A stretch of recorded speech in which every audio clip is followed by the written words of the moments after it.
Welcome to Tampa Home Talk with your host, native Tampa real estate girl, Katrina Madewell, a full-time, passionate, out-of-the-box thinker, love for home ownership kind of realtor with over 21 years of combined mortgage and real estate experience.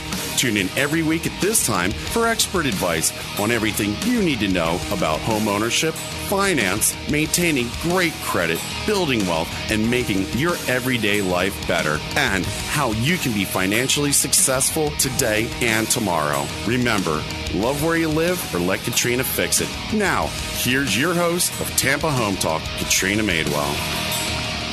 Good afternoon. This is Katrina Madewell with Charles Ruttenberg Realty, and you're listening to Real Estate Radio Network, Tampa Home Talk. Thank you so much for joining us this afternoon. Really excited to have our guest join us today via phone. Andrew Feinberg, which goes by Andy, has some very, very strong credentials. He's the fund manager for CGA Capital Management, LLC, and he also does some great things over there at Kiplinger. Been a columnist for 12 years. Do I have that right, Andy? Yes, you do. Thank you. And we also have some other sit-ins today for our show, our very own Jodine Carr. She's joining us today in studio. Thank you for having me, Katrina. Thanks for joining us. I know you don't get to make it in the studio that often. No, not often. And Ricardo is going to be joining us as well from Sabadell Bank. Hey, Katrina, how are you? Great. Thanks for having me, or thanks for joining me today. Thanks for having me here. So. You got it. So, Andy, I know we had you on last week, but we ran out of time very quickly. As you know, it's easy to do. But you had some fantastic points and some things that we really wanted to share and, you know, jump into some of the most commonly asked questions that you get. So whether you're a first-time investor or you're someone that has a lot of money and you're trying to figure out where to put it, that's kind of Andrew's niche. That's what you do, Andy, right? You pretty much, right. You're the people and the funds that you manage start at what, $500,000? Did you tell me? Oh, no, it's $50,000. Oh, $50,000. Okay. Yeah. So you still you do some reasonably priced stuff. So talk about last week, first of all, because I know that we ran out of time. Was there anything that you wanted to share that you didn't get a chance to finish last week, or were we able to pretty much get it all in there? Well, we were able to get it in. I just wanted to say a little more. We started to talk about mistakes that mutual fund investors make, and this is true of all investors, whether it's stocks or funds, or sort of getting the timing wrong, that they'll see that a fund has done really, really well. They'll look at the top performers, and then they'll invest, and then it'll go down because the market is cyclical. Some things are in favor for a while, then another group takes over, and if you buy the hot group late and then sell it when it starts to disappoint, that's a sure way not to do well. And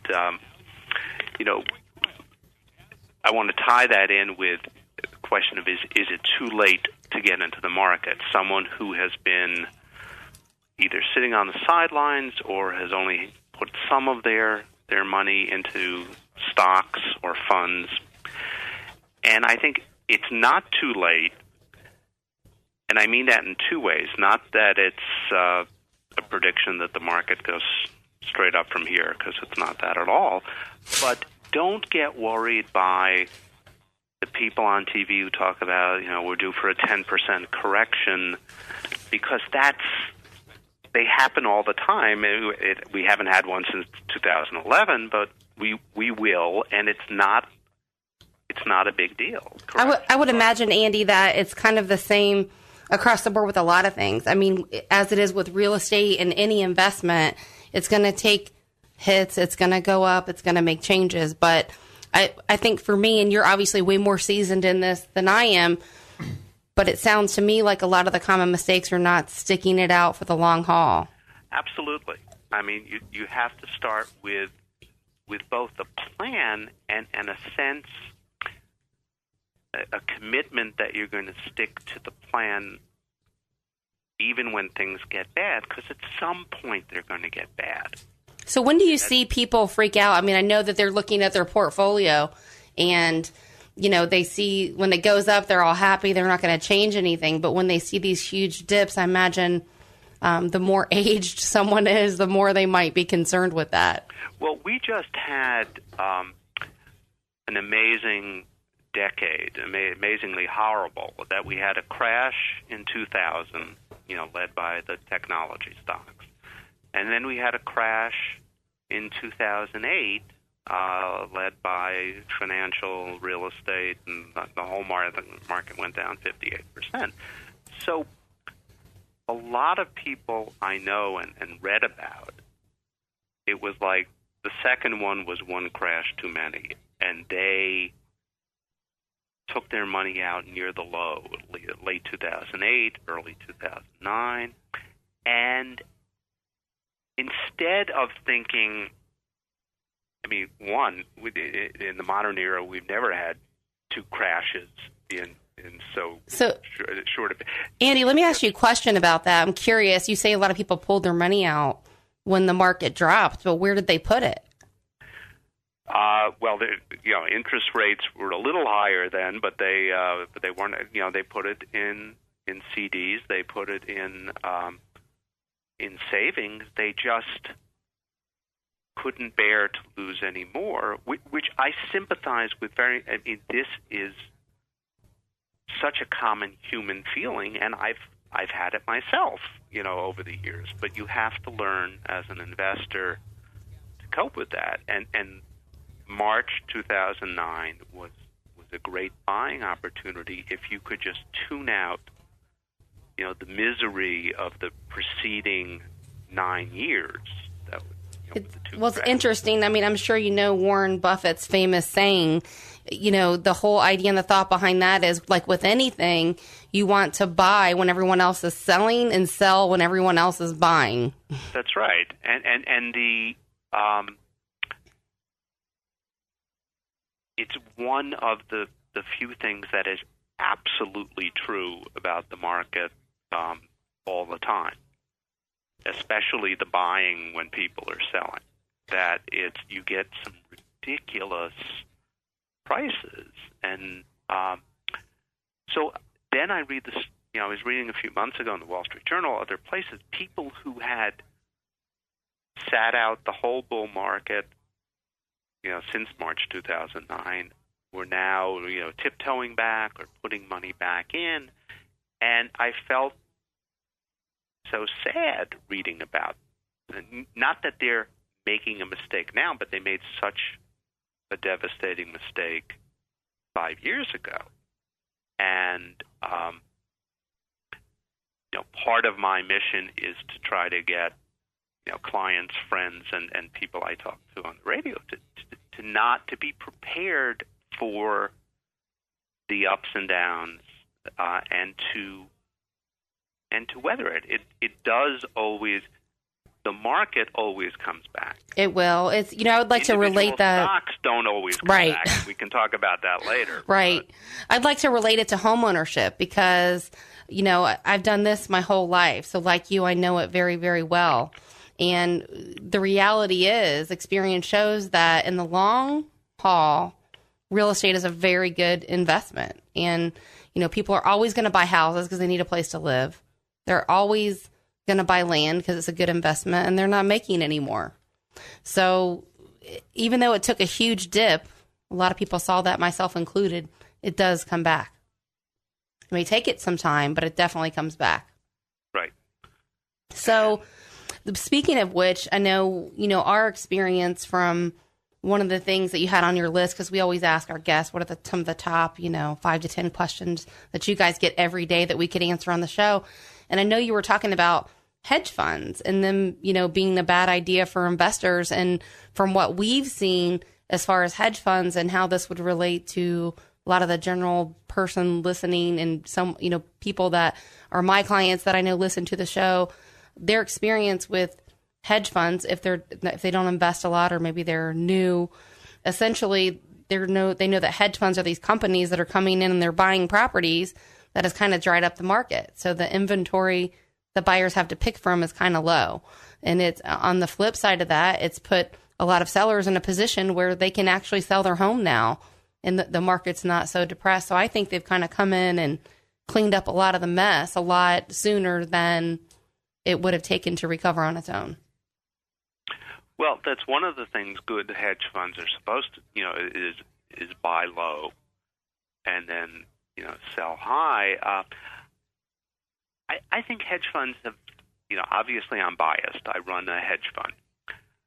But I think there are several misconceptions that people have about them. One is that they're all for the mega rich. And can we break down a hedge fund, Andy, real quick? So if you were explaining that in its most simplistic form, like what would you explain a hedge fund to be? It is, think of a mutual fund first. It is structured like a mutual fund that, a group of investors pool their money and put it in a fund. Hedge funds can do more things than most mutual funds, although these days some mutual funds do operate like hedge funds. So they will sell short, bet that some stocks will go down or some sector of the market will go down. And one of the reasons, and some of them will bet on interest rates and currencies. I don't do that. I just do stocks. I don't do bonds at all. Gotcha. I do some short selling, but I'm mostly, a long investor. But, and I think that's one thing that scares people, that hedge funds can use a ton of leverage, of borrowed money. And I would tell any investor to, especially a new investor, to just avoid hedge funds that use a lot of leverage, because if they get it wrong, things can go very wrong. And not that it happens too often, but when it happens, people are very aware of the hedge funds that are blown up. And I think that's where part of the misconception that they're all gunslingers and right. They're shooting for great returns. In fact, the last 5 years of the bull market, hedge funds have been bad performers precisely because they've been hedged. Their average exposure to stocks has been like 30, 35% or something like that. So their returns have trailed the market horribly. So how 5 years. How would an investor basically be able to tell the difference between a good hedge fund and or a bad hedge fund, or I should say, I guess, the people managing it really? Well, two things. One, you look at the record. Two, I would talk to the manager, and in my case, I think you've got my phone number up someplace. We do. We're going to post it actually on our show page, which is, if you just go to TampaHomeTalk.com. Also, we're on Facebook and Twitter at Tampa Home Talk. We're going to post Andy Feinberg's information so you can reach out to him directly. The other things you should look at are the fees. Hedge funds are known for having outrageous fees, and mine are much lower than average, but fees alone shouldn't disqualify someone if they have a great record. But the two things to avoid a fraud, one, find out where the stocks are held. Madoff succeeded as a fraud because he had custody of all the assets. And in my case, there were Goldman Sachs, and in almost every hedge fund, would happen Morgan Stanley. So when you say where they're held, you want to know like the escrow account where the money's sitting. Yeah, and it's I couldn't steal money from a client if I wanted to, because I can't withdraw money from their account. I can do it and send a check to them, but I can't send a check to me. Gotcha. And the other thing is to ask a question or two about the accounting firm. Madoff used this guy who had, he was the only client. It was sort of, who needs an accountant when everything's fraudulent anyway? Right. But it doesn't have to be one of the big four, but you should find out, how many clients do you have? How many? I would talk to the accountant. I would also talk to the administrator who just sends out the monthly statements, and very brief conversations, but just to find out that these are real people, and to find out that first and foremost you're not going to get defrauded, and whether the fund performs well is very important, but first make sure you're not operating with a crook, and then I would say avoid a fund that has a lot of leverage. Gotcha. Just because that increases the chance that something can go wrong. Now, I know a lot of people ask about stocks, and when they start to rally and they keep going up, up, up, up, up, and then people are always looking, wow, I should have bought that stock, right? Like Google. When you look at the price, for their initial public offering that they came on the market and where their stock price is now, it's crazy. Right. So at what point, is it too late to actually invest in a stock? Well, it's interesting you mentioned Google because, they had, the stock was down $20 today, and they had, somewhat disappointing earnings after the close yesterday. But Google had been coming down. All the high-flying tech stocks, the Facebooks, LinkedIn, and Twitter. But Google is very different it's much, much cheaper, and it has, a ton of cash. And I would say, Google right now is a very interesting stock to buy because its disappointing quarter, and I listened to the conference call and looked at, was actually, quite good. It just wasn't exactly as good as people had hoped for. But since it's been coming down, and you can get it at 15 or 20% off where it was a month ago, I think that's interesting. I remember I looked up what their IPO was. I forgot what it was, and then last time I looked them up, they were like $600 a share, and I think today they closed low five. I'm sorry? I think they closed mid to low fives today or something. And that's after a 2-for-1 split, right? Because it had gone up over 1,200 at some point. But Google, as opposed to some, I'm going to talk about Tesla maybe in a moment. Google is truly a fabulous company, and it will have. I was going to say decades. It will certainly have another decade of really good growth ahead of it.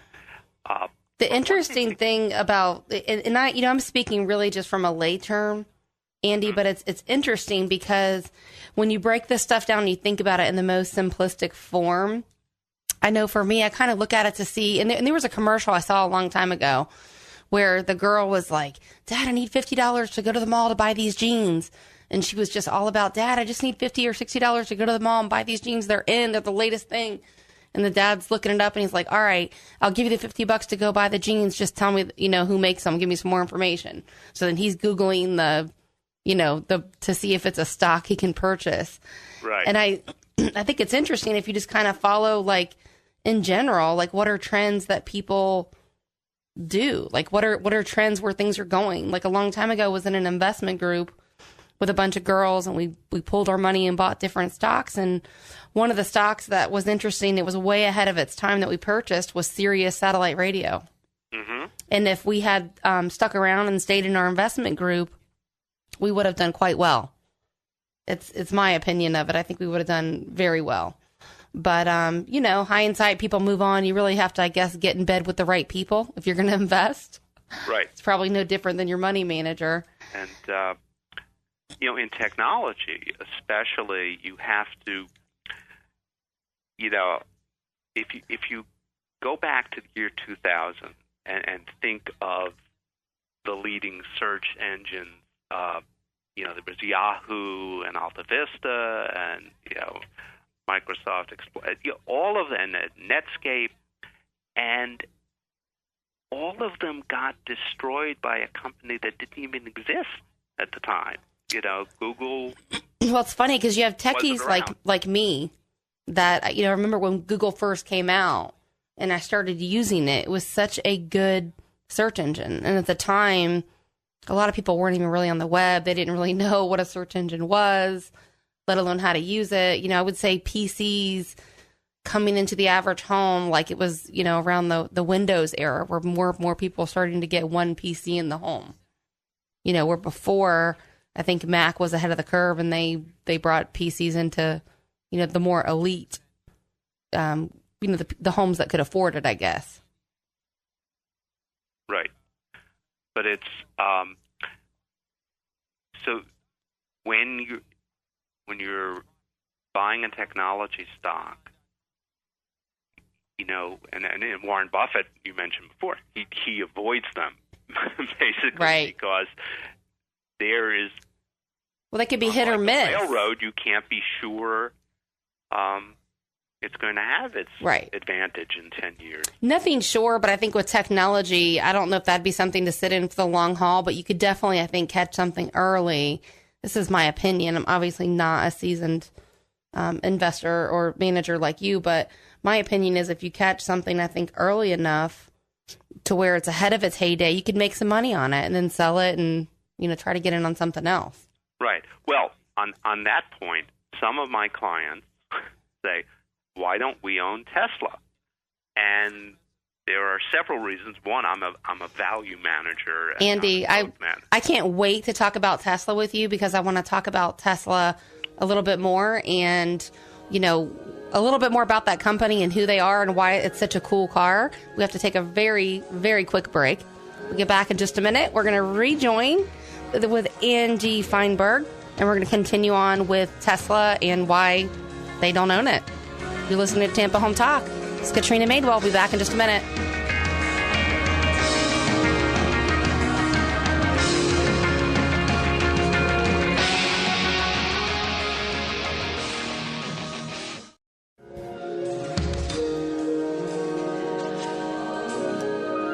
Welcome back to Tampa Home Talk. This is your host, Katrina Madewell with Charles Ruttenberg Realty, and you're listening to Tampa Home Talk on Real Estate Radio Network. We have our special guest joining us today, Andrew Feinberg. He goes by Andy. He manages you're the manager of CGA Capital Management, which is a hedge fund? Yes. Okay. And then we also have our very own Jodine Carr in studio with us today. Hello, guys. So Tesla. Let's talk about Tesla first of all. It's more than just a car, right? Right. It is. People. Let me back up 1 second, and this is a cautionary. People, not just investors, love stories.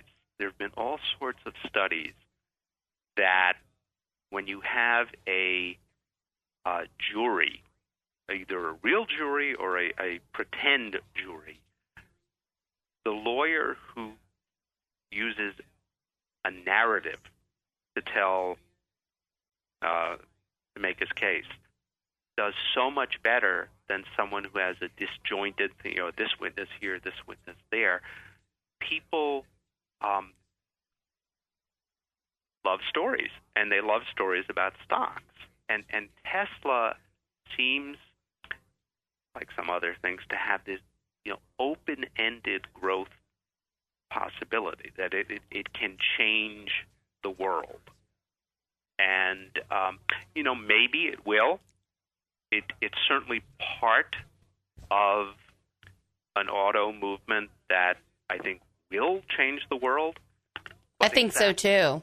Yeah, but exactly what its role in already its value is coming close to that of General Motors, and GM is spending another $250 million to improve its Volt plant. Right. Now, who do you think their audience is? I mean, obviously, Tesla, their buyer, their consumer are people that, are in the sports car market. But I know that I've heard that they're go downscale. Right. That their plan is to bring something in that's more of the mid price range. And their cars are amazing because they don't use gas. You don't have to get an oil change. I mean, they have a tour of the Tesla store here where you can actually test drive them and get a bunch of information on them. It's a very, very neat organization. And from what I hear, everyone who does a test drive, whether they buy the car or not, they buy the stock because it's a good car, and which helps. It's quite a product, and it says something about you, that you're on the cutting edge, you're doing something good for the planet, et cetera, et cetera. Plus, it drives well, and you're not the kind of person who uses it for 1,000-mile trips all the time because it's less effective for that. But Tesla, when it was 40, might have been an interesting speculation. Now that it hit 200 and it has come back some, it is so highly priced, you can't know if it's a good investment. At what point did their stock shoot up? Do you know? What was the driving factor? At what point did their stock shoot up? You said it was $40 at some point. Year, I think it was up 4 or 5-fold last year alone, or from I can check it, but it's in the last 12 months it's been a monster performer as more and more people tried the cars and loved them, and they sold out, and then they talked about making these $35,000 cars that would have more access to the middle market. I don't think a lot of people even know, about their product line. And I think if they spend a bit more money, like once they launch this product they're talking about, they spend a bit more money advertising it and marketing it to the general public, I think they're going to take a huge share. And it might be temporary, but it'd be interesting to have this conversation again, Andy, in another, 2, 3, 4 years and see what it's done. Right. Well, the thing is, they may someday grow into their valuation, but it can't happen, for at least 5 to 10 years that they're actually selling at, like 20 times earnings or even 25 times earnings, because they just can't get the production up that high. It's going to take a long time. Right. And, they may... so you think their demand... As other fine companies come in, but it's... I remember, and I remember when Toyota said they're going to build a luxury car. And I said, yeah, right, Toyota's going to build a luxury car. And they made the Lexus. And the Lexus became this iconic luxury car and remains so today. And just this incredible home run in this new market. And which makes me think, what is Toyota and Honda and GM and Ford and BMW, what will their entries be in this market?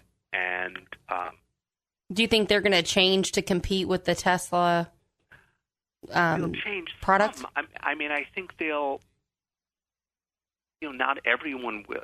As people, there's an economic decision they all have to make, and but they're all, if indeed we agree that this is going to change the world, that this is the future or one potential future of how we drive. Toyota, GM, Ford, etc. would be crazy not to. And I mean, GM already has the Volt. It's not a hit like Tesla's car is, but we'll see how much they can improve it. And it's interesting on their website. They're slated to looks like almost quadruple. Where they have places to essentially drive and check out the car. It'll be interesting to see how. I mean, I can't wait to see how that evolves. It's something that I'm pretty passionate about as far as being green and conserving and that type of stuff.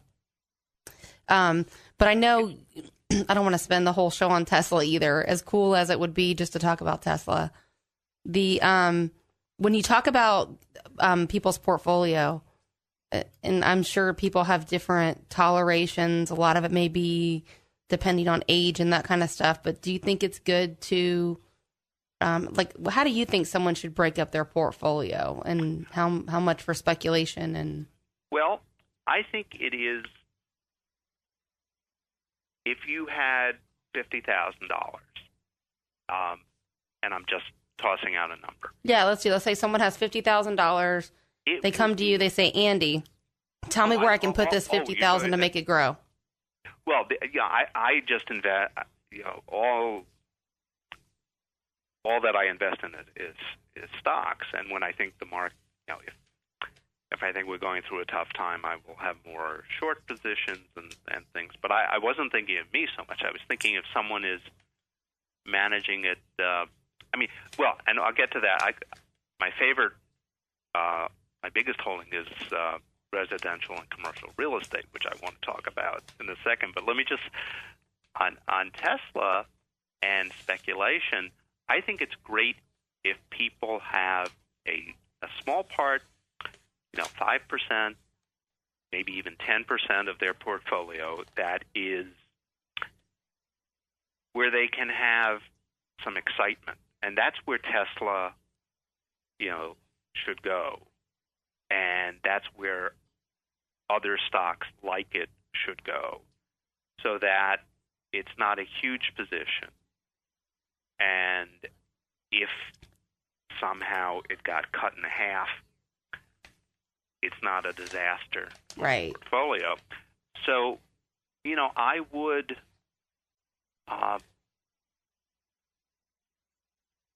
and I think that people can get bored and frustrated seeing stock. They may be on LinkedIn and they don't own LinkedIn, but they see how well it's done, or they may use Twitter and or they use Facebook and see how well that's done. And you can own these things, but I would own small amounts at these prices, right? And put them in the speculative. Do you think it's good to try to catch those stocks earlier at their IPO? It's certainly been good, in the last 2 years, but this has been an extraordinary time. I mean, I think the world as we live in it has changed, and when that happens, it's going to change a lot of the rules. Right. I just want to remind people that in 2000, Google was 130, and now it's 36. 14 years later. The main reason for that. I'm sorry, Yahoo. Yahoo was. I was going to say that doesn't sound right to me. Sorry, Yahoo was 136, and now it's 36.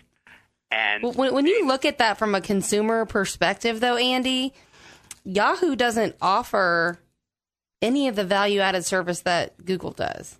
No, and exactly, it's Google that took most of that value away, and I use Yahoo Finance and and I think they're a very bad company. I mean, they make things. Google makes things easy. Yahoo makes everything difficult. I don't know why, but they do. And like Amazon makes everything easy. Right. Those are the companies that excel. People, I mean, we live in the now generation. People want things. They want them now. They don't want to have to wait. And, you know, they want to dive in and do it now. If they can get it now and it's easy, they're usually going to buy it, utilize that service. Right. But then to answer your question about where someone should put money, I would, you know, you have to have, whether it's through funds or stocks or a money manager, you know, some diversification. You know, the largest segment, real estate segment is 15% of my portfolio, and other financials are 15%. So I can't wait to dive into the real estate segment with you, Andy. We're going to take our last quick break of the show. When we come right back, we're going to dive right into the real estate part of it, and I can't wait to hear what you have to say. This is Katrina Madewell, your host with Charles Rettenberg Realty. You're listening to Tampa Home Talk. We'll be back in just a minute.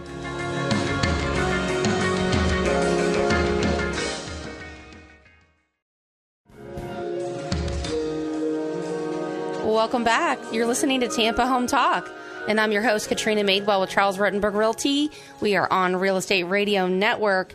Joining us today via phone, we have Andy Feinberg. Andy is with CGA Capital Management, LLC. He's also been an author and a expert contributor for Kiplinger's for the last 12 years. And I know before we took a break, and it's been a fantastic, fantastic show. So if you missed any part of today's show, you'll definitely want to catch the whole thing on a podcast. Just search for Tampa Home Talk. You can also go to our website, Facebook or Twitter, where we'll post them there, tampahometalk.com. So, Andy, where we left off, we were talking about Tesla and a bunch of other fantastic things, which I'm sure people are getting in and out of their car. They're going to want to come back and listen to the whole thing. But you said that you, as a money manager and a hedge fund manager, like real estate.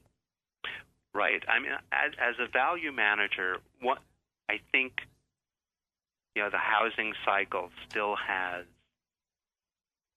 some years of growth ahead of it. You know, household formation has been so slow because so many people are living with their parents, right, who are in their late 20s or early 30s or whatever. But we're seeing a lot of that multi-generational housing too, Andy. And the interesting thing, and I had this conversation today with a brand new client, you know, talking about dad moving from another state, and she's specifically looking for properties with detached in-law suites. Mm-hmm. We have a pretty big demand for that. And so we see a lot of that, you know, cohabitate or like multi-generational housing. It's a little niche section of the market. Right. Well, even that, you know, one, I think gradually people are going to move out, but I think that's probably a growing niche for several reasons. So my view of how to invest in real estate via the stock market is to, you know, try to own companies that have a lot of land which is undervalued. They bought it cheap. And my biggest holding is called Howard Hughes. And Howard Hughes is a strange name for a company since he was, you know, a lunatic CEO, as all people know. But they have an amazing property in Honolulu where they're building condo towers, and Mark Zuckerberg bought, you know, several of them in the first building. They own the South Street Seaport in New York, and they're redoing that now, and they're going to build a 50-story tower there. They own a huge amount of land outside Las Vegas called Summerlin, and Las Vegas is the property market is very strong. They also own master plan communities in Houston, and Houston has been one of the most powerful. Houston didn't even have a downturn, basically. It's boomed big time. I know a lot of people that have not only relocated there, but they just, like you said, they moved right on through any type of market drop. Well, because, you know, what are some of the one mega trend is that we're, you know, just about self-sufficient in energy, and the natural gas fracking boom has been great for Houston, where a lot of these companies are headquartered. And so, the stock's now about 140, and I think today it's worth $200, but it's going to grow because they have all this land they can either sell or develop with partnerships with other developers. And a similar company, much smaller, is called UPC, and that has land in California and Washington State. And they're a home builder, but they're also a landowner, and that's one reason the stock market likes simple story. Like, they want you to be a home builder. Don't tell me you have all this value in land. But the home builders have already run up so much. I don't own any of the pure home builders, the Lennars and whatever, because I think they may have gotten ahead of themselves. They're just such a powerhouse. I tell you, they, when you look at the Kent's report or the local real estate report here, they just dominate the market with regards to shares that they move. It seems like at any cost will move whatever they can. So it's just interesting to see if they have any type of shakeup or change in management that may substantially change what they're doing. And two other things I want very quick, is Radian, which is mortgage insurance. As the housing market improves, mortgage defaults are at their lowest level in 5 years, and they're declining. And I would not buy mortgage insurance stock personally. From what I see on the mortgage and the real estate side of it, and I started in the mortgage side many years ago. I mean, I try to educate my consumers, and you could probably even chime on this too, Ricardo, working for a bank, but I'm very anti-mortgage insurance. So if we can, if they don't have 20% to put down and we can find another way around it, doing a HELOC or something behind it, it's just a waste of money. It insures a lender against default. And I think... I don't like the product. The what? It's just, I don't have to like the product to like the stock. Right. But I mean, just for that reason, I think people are getting sharp to it. I mean, when you look at FHA mortgage insurance, for example, their insurance premiums have tripled. And as interest rates rise and homeownership affordability drops, I see the government trying to regulate that. Okay. In fact, I will look into that. The one other I want to mention, and it has a bad first name, but it's Sears Hometown and Outlet Stores. And, even though Sears has been, losing customers for years, it still has over $30 billion in sales. And these stores are franchised, and they sell the Kenmore products and the Craftsman products. And they're kind of like a scratch and dent, like an outlet, right? Well, I'm sorry? They're like a scratch and dent outlet type of thing where you can buy appliances that either didn't sell or scratch, that type of stuff. Yeah, but these are also, smaller. So as some of the big Sears stores are closing, they're opening up a lot of these Sears Hometown stores, which have a much smaller footprint, but you can still buy, washer dryer there. You can buy a stove. You can buy, your Craftsman tools. And are they publicly traded? Yeah, it's SHOS is the symbol, and it's $21, and I think it's a steal. That is one, because the plan there is to use the extra cash to buy back stock. They've already done some of it, and Eddie Lampert, who's CEO of Sears, when he was an investor in AutoZone went up 500% without growing same-store sales. They opened new outlets and took all their cash and just bought back stock. And I love companies that buy back a lot of stock when the price is low. A lot of companies, unfortunately, buy back stock when the price is high, and that makes no sense. I'm surprised you don't have anything to say about that, Jodine. She, when she joined us, she came from that world. Yeah, I came from Advanced Auto Parts, so yeah, they... Oh, okay. Yeah.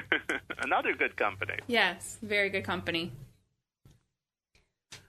Well, there's an example of, the whole group did well. Right. O'Reilly and it's interesting, going back to your Sears hometown outlet, you have to look at, I guess, the nuts and the bolts sometimes too. And I think when you look at it from a general perspective, if you can reduce your overhead cost and still have a great product under a name that's known, it would make sense that they would do well, especially at a lower price stock. And in fact, their inventory light, but you can order, you can go in, you can look at catalog, look at the internet, you can order anything that Sears sells in these stores and have it delivered, even if it's not on the floor. And so that is... that's smart. Yeah, it's very smart. That's what Sears didn't do. Wouldn't you say they didn't change their business model? They never changed anything. They were the same store forever, and they got surpassed by these other big box companies. Right. I mean, it's certainly... and Sears is a wonderful, cautionary tale to invest. Something can be this, beloved brand, and then it can deteriorate for a variety of reasons. And that's, Woolworths. I'm a long-term right, Woolworths. I'm a long-term investor, but I always have my eye on the exit. Or I'm always asking, every day, every week, is this still worth owning? Has anything changed? And, some people just fall in love with their stocks, and that's Wall Street's a place where there's lots of unrequited love. And sometimes I think that might be a bad thing, Andy, if nothing changes, because unfortunately the times change, and companies need to evolve with that. Absolutely. So we have to wrap up because I know we're at the top of the hour. Thank you so much for joining me today, Andy Feinberg. I really enjoyed having you on the show. It was a pleasure, Katrina. Would love to have you back with maybe some stock picks and different things of the week. So thank you so much for being my guest today. This is Katrina Madewell, and you're listening to Tampa Home Talk on Real Estate Radio Network. We are done this week, but you can catch us every Thursday and Saturday at 5 p.m. But for today, we are out. 'Cause it's a